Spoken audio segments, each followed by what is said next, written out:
E andiamo, e andiamo, e andiamo, e andiamo, e andiamo. Ah. Guys, a win is a win. I don't care. I don't care. I genuinely do not care. Until we win games, I will never be unhappy, and that's who I am. You can love these performances. You can absolutely hate them. It wasn't perfect. It wasn't aesthetically beautiful.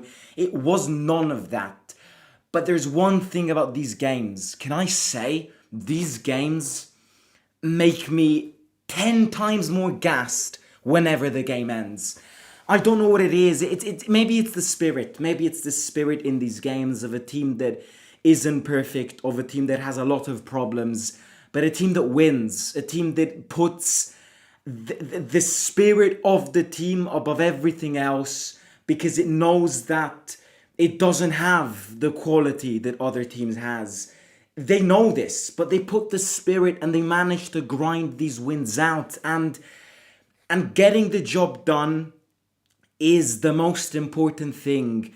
And I will always emphasize this because this is a game where, this is a sport where, yes, performances count, but at the end of the day, it's the results. And people will say, luck, it's all luck. There's luck in this. It's all an element of luck. And I will go, I don't care. Look at how Napoli won yesterday. There is an element of luck in trying to win things. If you wanna be successful in football, you either have the best football team in the world, the invincible football team in the world, or you will need luck. And you will face luck in favor and against. And I will not accept other supporters of other teams go, this Roma side is lucky and that's it. They're not good, they're just lucky. And that's something that I will not accept. Because everyone is lucky. Napoli had its lucky moments. You know, can you tell me they weren't lucky yesterday? No, you can't. So there is an element of luck, yes, and we can't hide this. But the spirit of the group is a positive spirit. The spirit is the spirit of a healthy group of players who know that they aren't technically amazing, that they know that they're not the best team out there. They know this. But they win games with their spirit, with their fighting spirit, with moments. Yes, we're set piece merchants, but I love it like this. And maybe it's these close games that you end up winning, and then you look at the league table, that make you even more excited, because I know that these players fight to achieve these results. Even though it's not amazing. I know it's not amazing, because today's performance was absolutely abysmal at times. But the spirit in this game is very important. And I would actually argue that as of now in the league, we're probably the team which shows the most spirit in these games. That doesn't mean that we're the best. That doesn't mean that our current league position is going to last until infinity. No. We can end up wherever we want at the end of the season, wherever the god of football will want us to end. But we're showing spirit. We're showing balls. That's what we're showing. And as fans, you love to see this.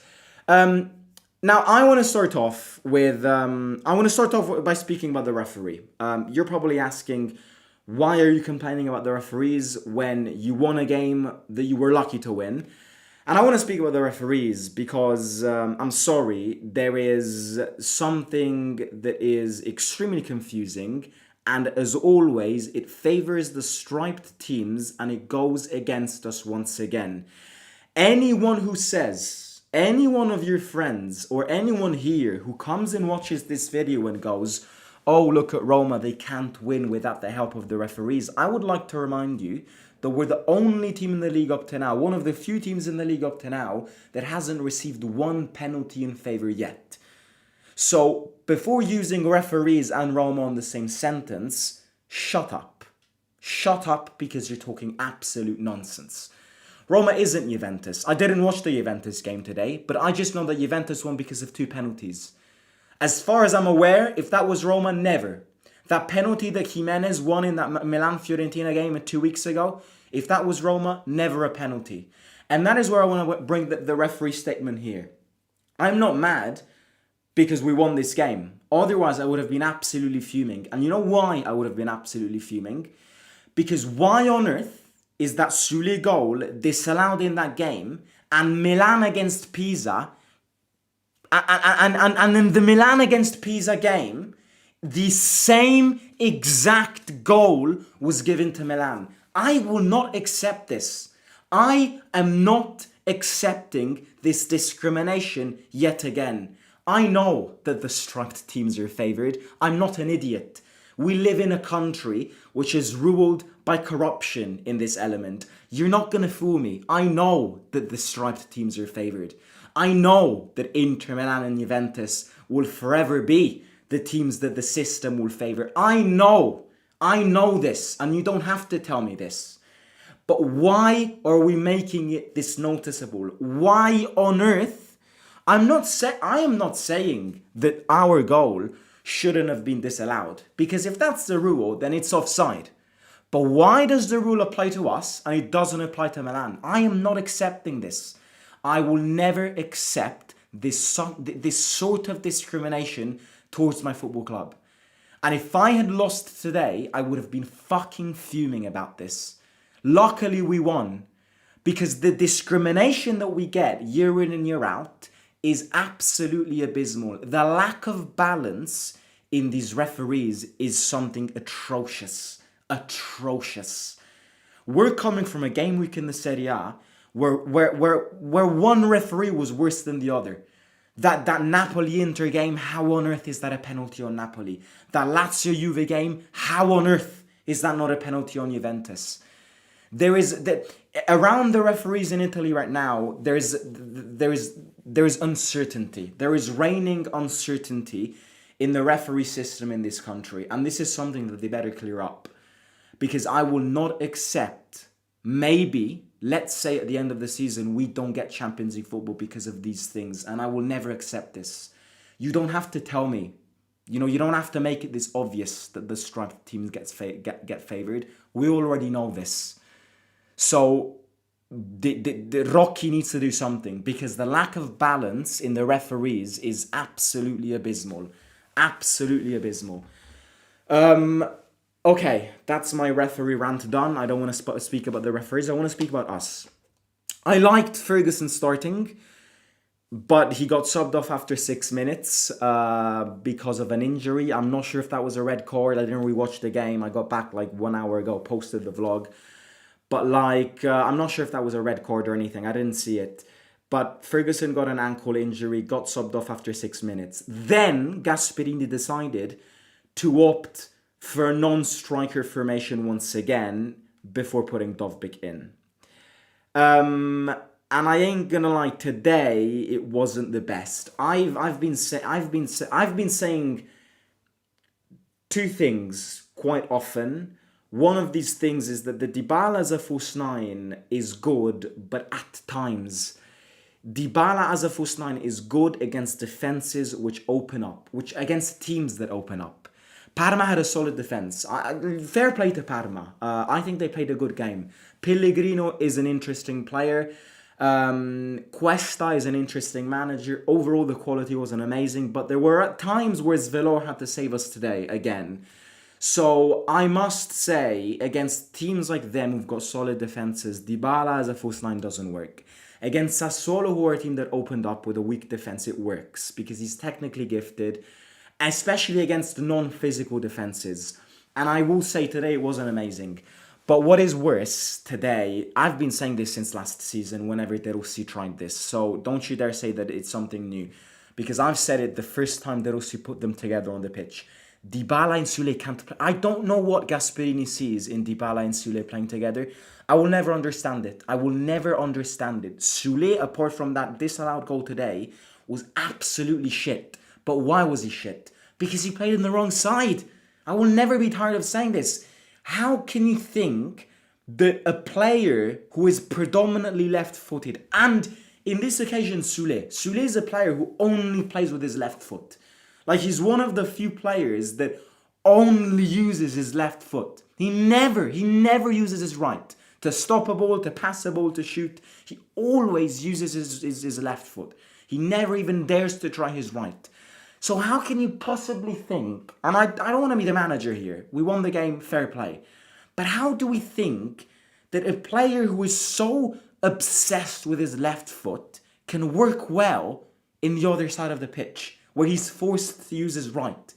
It doesn't make sense. Dybala cannot play with Sule, and Sule cannot play with Dybala.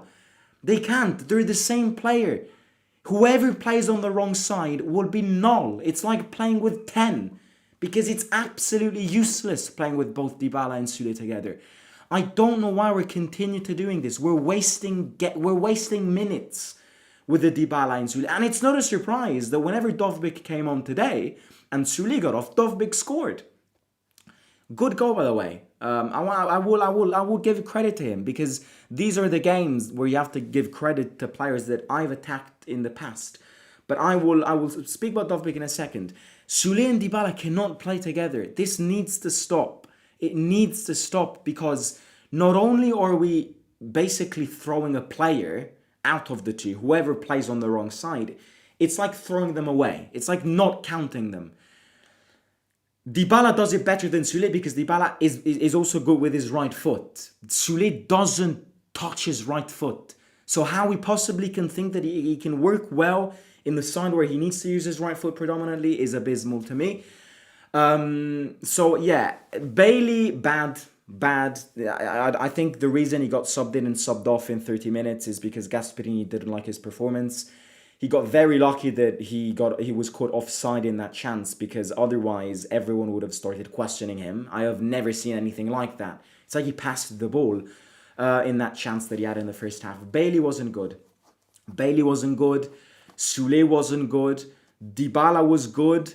Got the assist to Hermoso, but Dovbyk was good today. Got subbed in well, scored a goal which can look easy on paper, but trust me, it's not an easy goal. So well done to ARTEM, scored today, came from a solid performance against Sassuolo. We need him. The truth is that I can like him or hate him. You know me, I've said it many times, I'm not his biggest fan.